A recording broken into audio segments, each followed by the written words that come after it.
December 31st, 1978, the NFC playoffs. And as usual, another appearance by the Minnesota Vikings.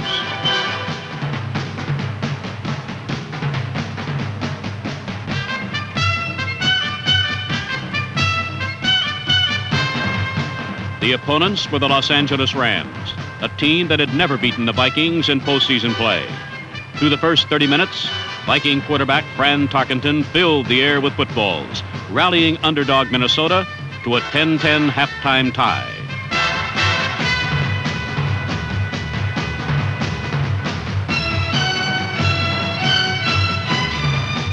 But in the second half, the Rams ended their long drought against the Vikings. They finally defeated Minnesota in a playoff game. It had taken them 10 years to do it. Not many observers expected the Vikings to beat the Rams that day, but then few thought Minnesota would be in the playoffs at all. 1978 was a different kind of season, as the Minnesota Vikings had to claw and scratch for their accustomed NFC Central crown. Yet even with the loss of key players and an influx of new ones, Coach Bud Grant's Vikings won a 10th Central title. 10 was a significant number in 1978, as number 10, Fran Tarkenton, had his most productive season while setting several new NFL records in the process.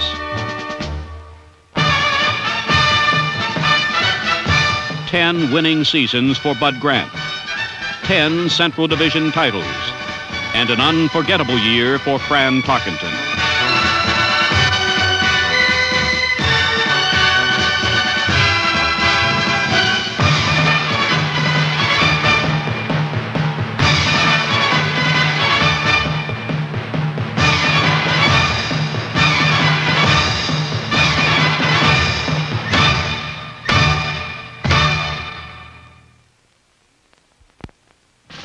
In Mankato, Minnesota, even the ears of corn could hear the distinct sounds of Viking summer camp. Another season had begun. Hey! Back! Oh! Ready! Ready! Ready! The Vikings opened training camp later than anyone else in pro football. For a veteran team like Minnesota, there isn't much new to learn. But in 1978, there were fresh faces on both the coaching staff and on the squad. For them, it was a period of learning. Meanwhile, the discerning eye of head coach Bud Grant looked for new talent, men who would blend well into a winning system. I think winning begets winning, and if you find out how to win, the more ways to win, it's something that prevails on a football club. I don't think that our team feels they're ever going to lose a ball game, that they'll find a way to win.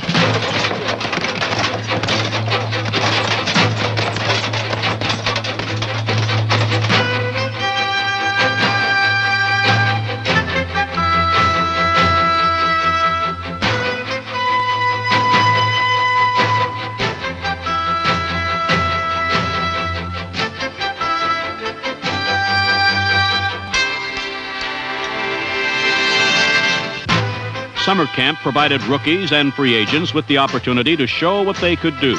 But it was also a testing ground for 18-year veteran Fran Tarkenton, recovered from a leg injury and ready to step back into his old job.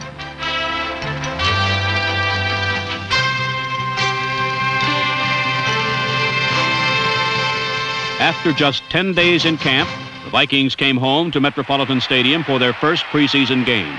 The coaches used this game to look at the young defensive linemen. How well would number 1 pick Randy Holloway, number 75, play with the veterans? It was a question quickly answered.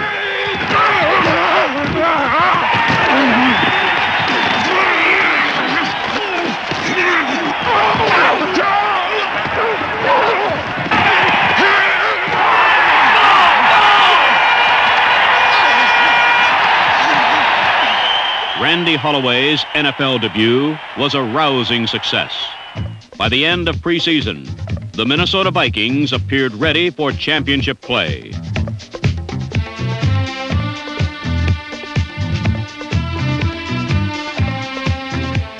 In 1978, Minnesota would capitalize on the other team's mistakes just as they had always done. Against Tampa Bay, special teams ace Fred McNeil made the most of a Buccaneer error. Yes, opponents were still forced into making turnovers, but then so were the Vikings, and they were costly. Through the first 6 weeks, Minnesota could muster but 3 wins. The most disappointing loss came against Seattle, who beat the Vikings on some 11th-hour place-kicking heroics. The situation was now apparent. In 1978, the Vikings would have to fight for everything they got. We've many times won most of our close ball games.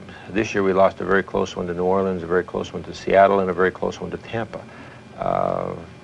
We have to win the close ball games, and I think most of our games are going to be in that category.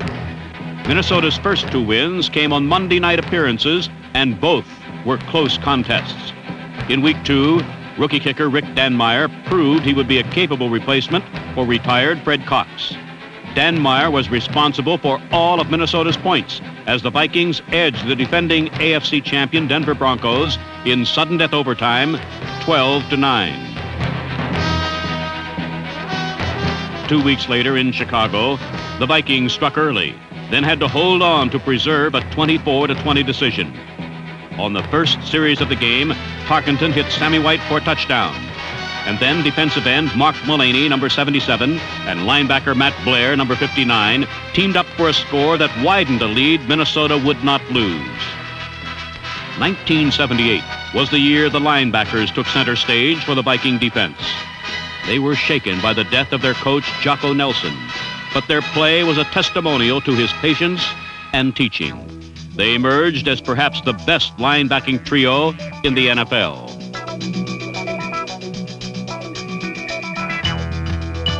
Jeff Seaman was the club's leading tackler and the heart and soul of the defense. Seaman's performance was so exceptional that he was voted the team's most valuable player. Matt Blair's fame spread beyond the Twin Cities as he was named to the Pro Bowl for the 2nd straight season. The 6-year veteran is now regarded as one of the top outside linebackers in the National Conference.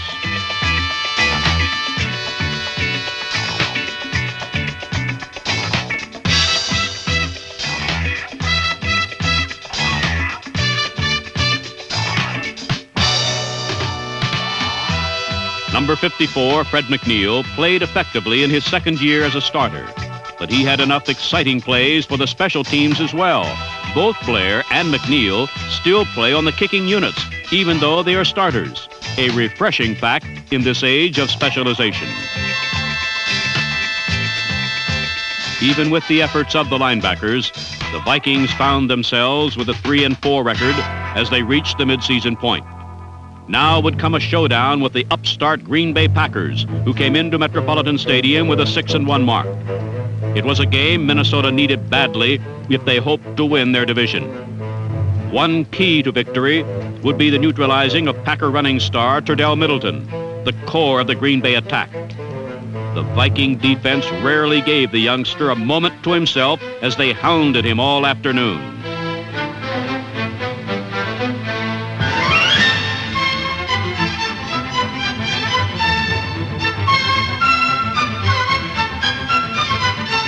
Minnesota's defenders held the Packers to a single touchdown, then turned matters over to the Viking offense.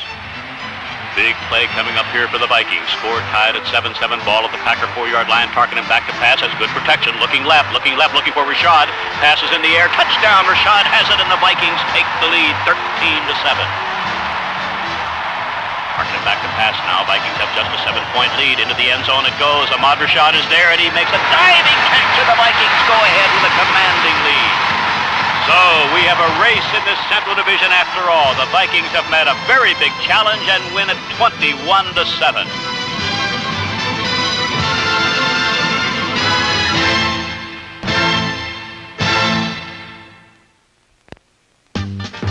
Just 4 days after the Green Bay game, the Vikings found themselves in Texas on a Thursday night playing the Dallas Cowboys. Not enough time for Minnesota's old men to recuperate, said the experts, who predicted an easy win for the Super Bowl champion Cowboys. It didn't quite turn out that way. A national television audience saw Chuck Foreman rip through the Cowboy defense for 101 yards. Then watch Dallas mistakes and Viking opportunism translate into a 21-point first-half explosion. Minnesota's use of multiple offensive sets confused the Cowboys' flex defense as the Vikings chalk up a big victory. Now, Minnesota was on a tear. With 2 big wins behind them, they gained the momentum to assume the dominant position in the NFC Central. During their winning streak, 3 victories came against Central foes, including wins over the Bears and the Lions. Against Detroit, mid-season acquisition Greg Coleman immediately upgraded the punting game.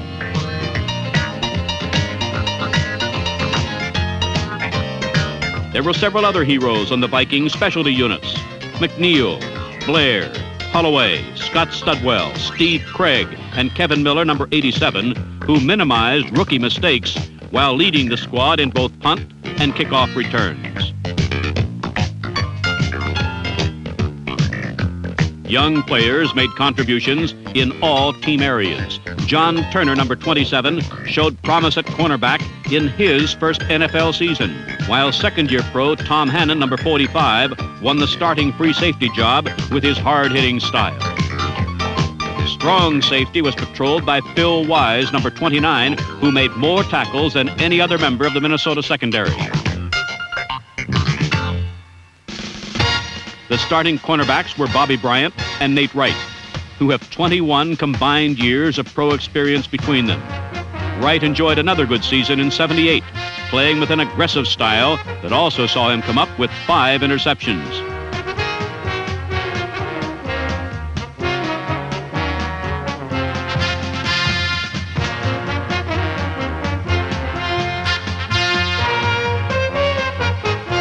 Bryant's 7 pass thefts led the squad for the 2nd straight season and for the 4th time in his career. After almost a dozen years of service for the Vikings, Bobby Bryant is still doing his job and doing it well. The blending of veterans and youngsters was an ongoing process in the secondary, just as it was in the defensive line. Third-year man James Duck White, number 72, nailed down a starting job by mid-season as he showed continued improvement. Another former number 1 pick, number 77, Mark Mullaney, came into his own in 1978 as he led the Vikings in quarterback sacks.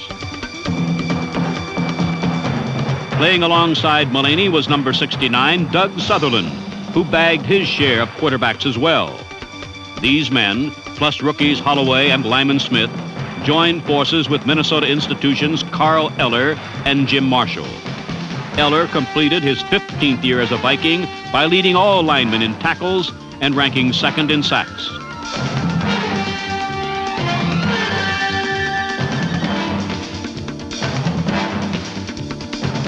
Marshall, meanwhile, continued to make history every time he suited up.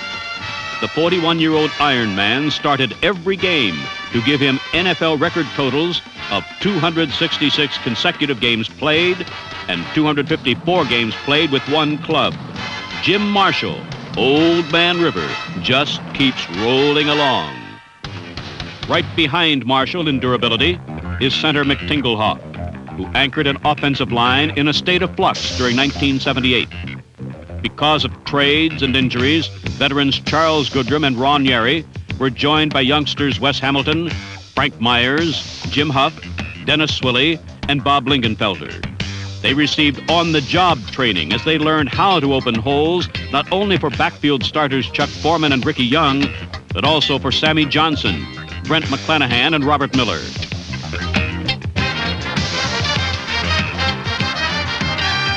But running was not something the Vikings did very much of in 1978. A short passing game took the place of a ground attack, and its chief participants were Ricky Young and Chuck Foreman.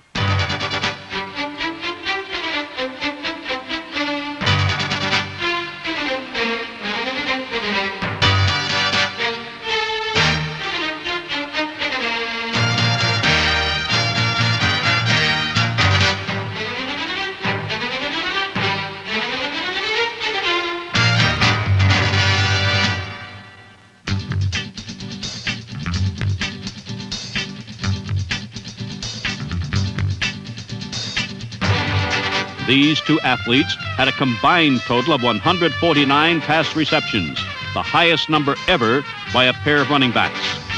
Young alone caught 88 passes to lead the NFL and set several league and club reception marks. Foreman added 61 catches, which made him the most prolific pass receiver in Viking history. He also led the club in rushing for the 6th straight year. They may not have traveled the most conventional paths to gain yardage, but gain it they did. Well over half of Minnesota's total offense came from the talented hands and feet of Chuck Foreman and Ricky Young.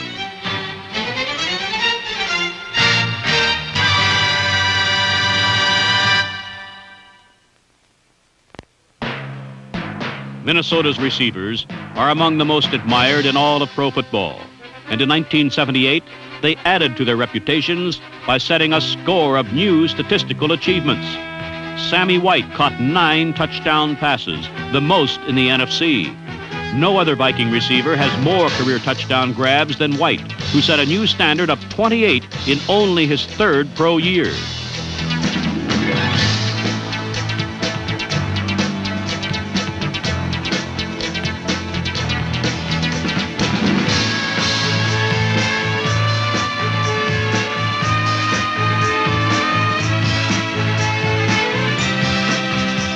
One of the most interesting stories of the season was the re-emergence of veteran tight end Bob Tucker. With the emphasis on passing, Tucker was able to win the starting job from Stu Voigt. He then went on to catch 47 passes, a total that would have made him the leading receiver on 13 other NFL ball clubs.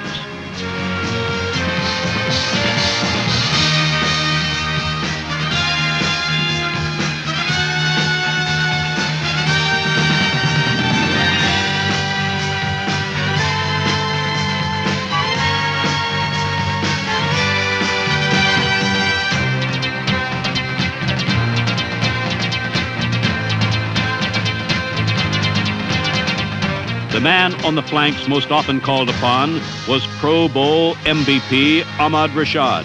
Rashad led all NFC wide receivers with 66 catches, a number that set a new Viking record as well.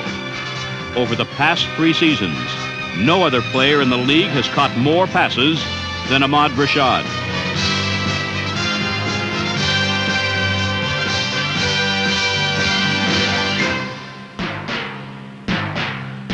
In 1978, the Vikings passed more than any team in NFL history. Sharing in that record were quarterbacks Bob Lee and Tommy Kramer. But both spent most of the year watching from the sidelines while their talented colleague, Francis Tarkenton, played the season of a lifetime.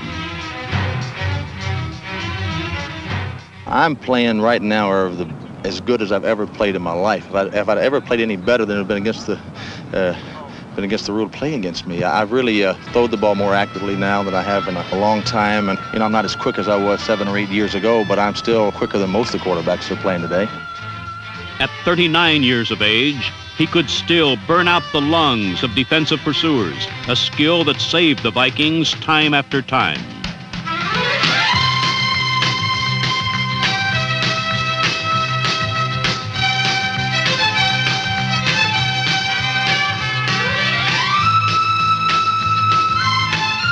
In 1978, Tarkenton led the NFC in 4 passing categories, which added to his already existing league records for pass attempts, completions, yardage, and touchdowns. With seemingly no more worlds left to conquer, Tarkenton took on new challenges and met them all. If ever a year belonged to one man, 1978 belonged to Fran Tarkenton.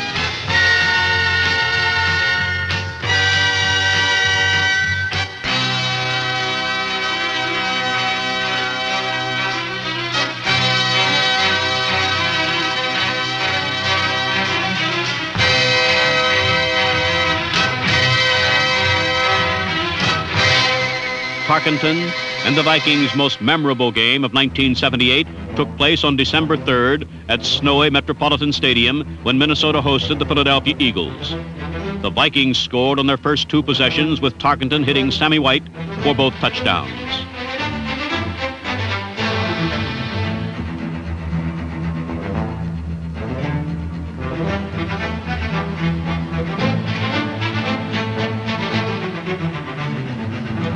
However, Philadelphia retaliated and took a comfortable lead.